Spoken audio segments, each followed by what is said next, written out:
Well, we are now into the month of March, and in this month we have World Book Day.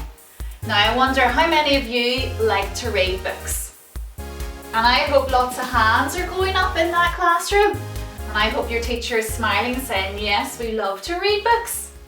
I wonder what type of books you like to read. Do you like fictional stories? They're stories that are made up.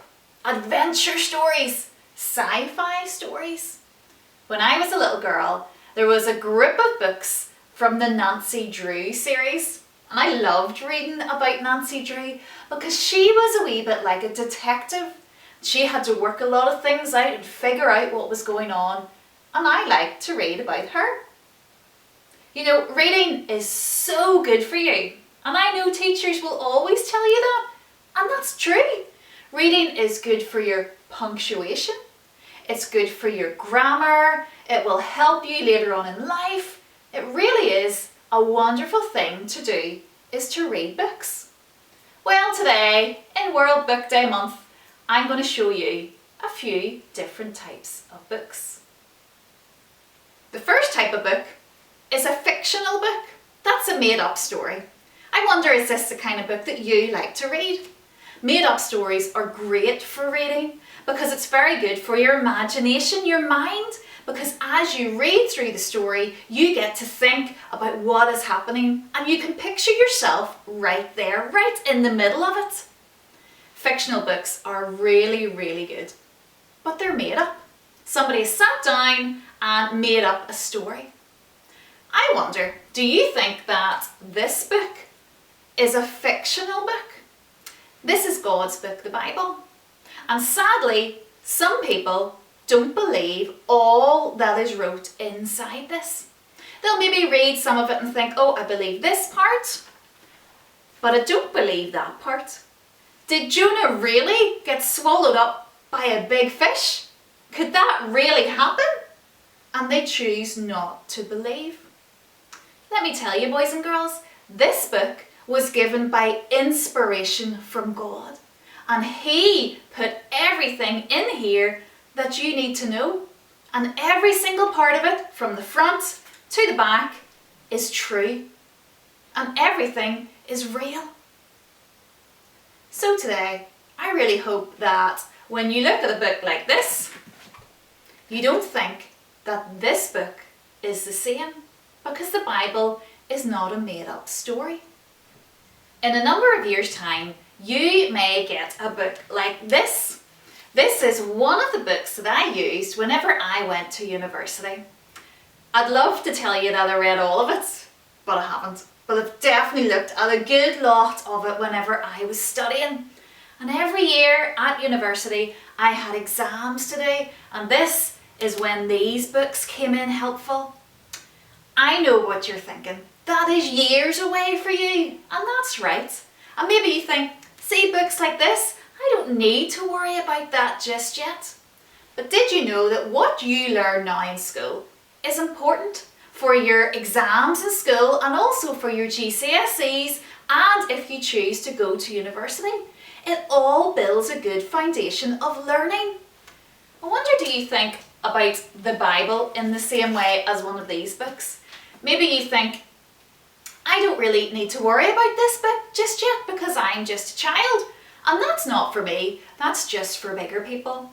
Let me read a verse from the Bible which speaks exactly to boys and girls. It says in the book of 2 Timothy these words, "From childhood you have known the scriptures. It is able to make you wise unto salvation." Do you want to be wise today, young people? Read your Bible. When you were born, your mum and dad would have got a book like this. This is a baby record book. And every time you did something really, really good, like a milestone, it would have been recorded inside this book. But did you know that God also keeps a record? A record of every time you have disobeyed Him. And He keeps that record not because He is forgetful, But when the day comes that you have to stand before him and give an account of what you've done, then he will be able to clearly show you. The wonderful thing is your record can be made clean, because the Bible tells us that as soon as a boy or girl or a bigger person puts their trust in the Lord Jesus, he takes away all that sin in their life. And your record is made completely clean. There's a verse in the Bible, Hebrews, and this is what it says. God says, their sins, I will remember them no more. If you want your record to be made clean today, you must turn away from the sin in your life and put your trust in the Lord Jesus. And once you do that, your record is clean. Part of what I do involves doing good news clubs. And every time we have a good news club, we bring a rule book with us. It's basically a list of names of people who can come to club, and every time they come, we give them a tick. This reminded me of a very special book that is in heaven.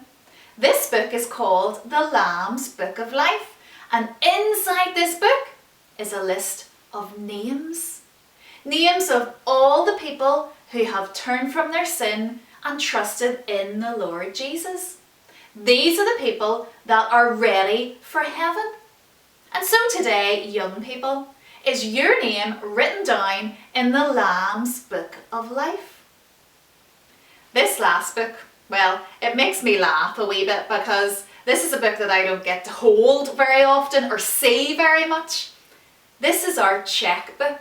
Now, it belongs to Phil and myself, but for some reason, Phil doesn't let me anywhere near it. But what's supposed to happen is that whenever we need to pay money to somebody, a way of doing that is by writing a check, and we sign it, and we rip it off, and we hand it over to that person. And it's basically us saying, this is a promise from us that we are going to pay you this money. Here it is. You know, the Bible is a wee bit like a checkbook, because this is God's book. He has wrote it, he has signed it, and he has given it to each and every one of us. And when we open it, we will read many wonderful promises from him to us. God promises to be with us every day. God promises to give us strength when we need it. He promises that he will bring and give us comfort those times when we are sad. God's wonderful book is full of many promises. Books are important, but God's book, the Bible, is the most important book. I wonder, do you read it and do you believe it today?